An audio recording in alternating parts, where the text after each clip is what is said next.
This is my Wurm's Molt Righteous Fire Pathfinder. I'm level 93. At this point, I'm at a good place where I can farm T16 maps pretty comfortably, so I'll show you what I have. Unlike most Righteous Fire builds, this build has no regen.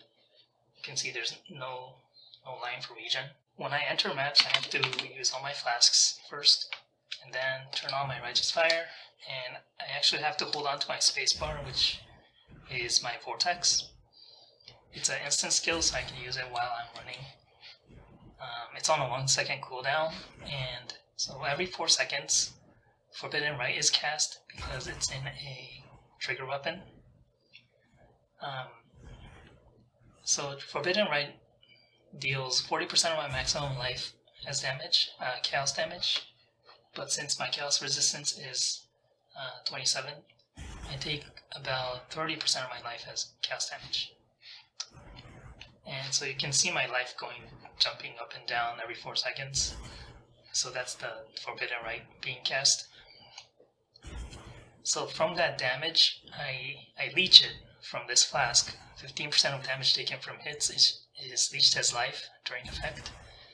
And because I have 100% increase flask effect, this is actually 30% of damage taken is leeched. And then this leech effect is multiplied by about 13 from this Wurm's Molt belt.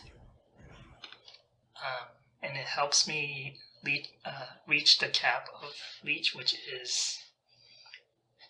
So the maximum total life recovery per second from Leech right now is 56%. It's actually multiplied by 15 from this Watcher's Eye. So I'm actually leeching about 64% of my life per second. Typically this is 20% at default, but I have Val Pact on my relic and 20% increase maximum total life recovery per second from Leech on my amulet. And on the tree I just have this 20% on the Leech Mastery. One of the requirements of this build is that the Leech needs to last longer than the cooldown for Forbidden Right, which is on a 4 second cooldown because it's in a 4 second trigger weapon. And that's why my chaos resistance needs to be about 30, and that gives me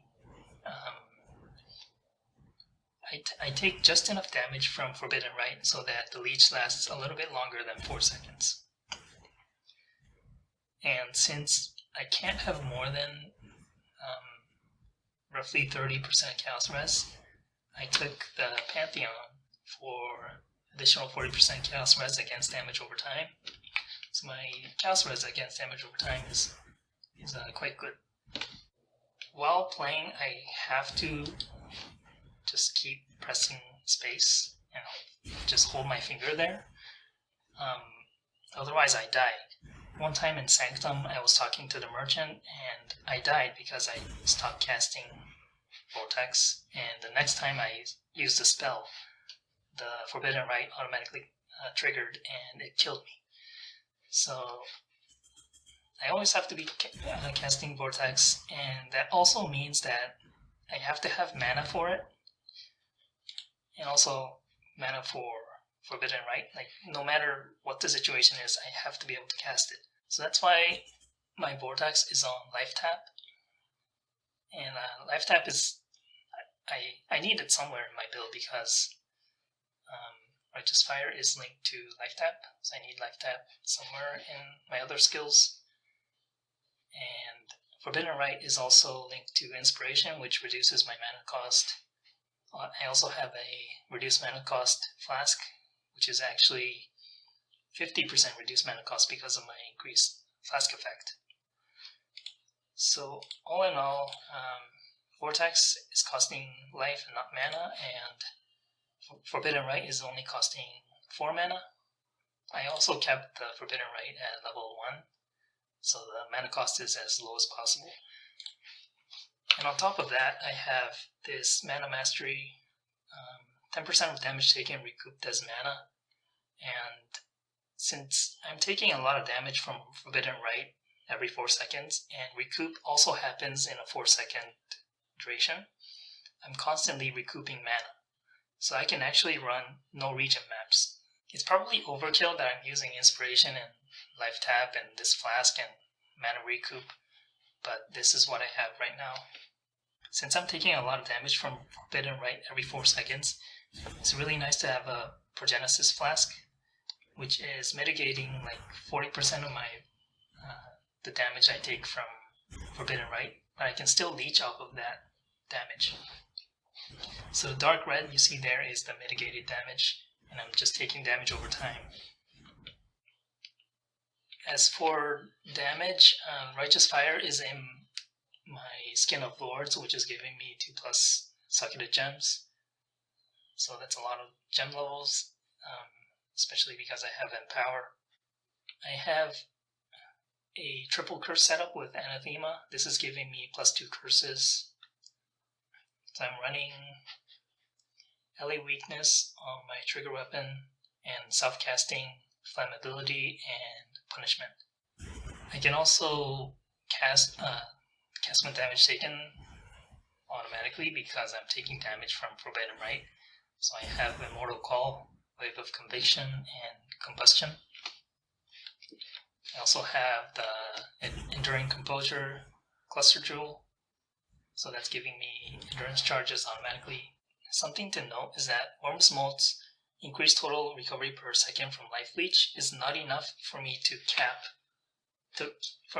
reach the cap of 56% life recovery per second. But when I get hit from both Forbidden Right and an enemy, then I'll hit the cap.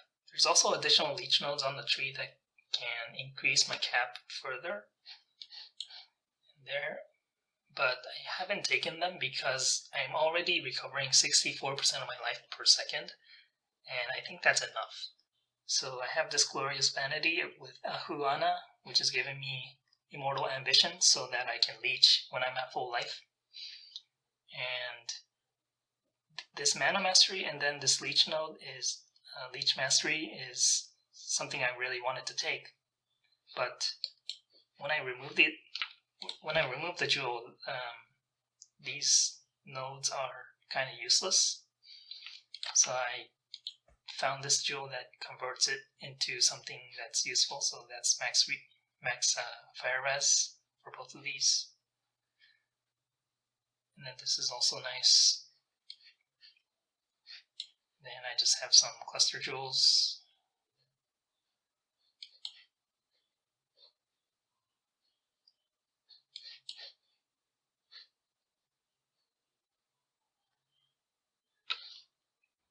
I'll just quickly go over gems and gear.